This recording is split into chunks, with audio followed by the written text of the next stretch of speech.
how to add another account to your TikTok app. Hi guys, in this video I will show you how to add account on TikTok app easy and quick. So first thing, go to your TikTok.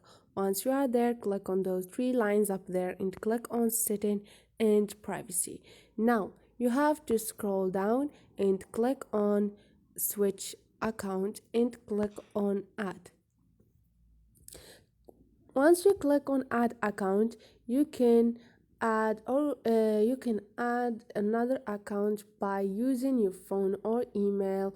Continue with your Facebook, with your Google, or with your Twitter, whatever you want.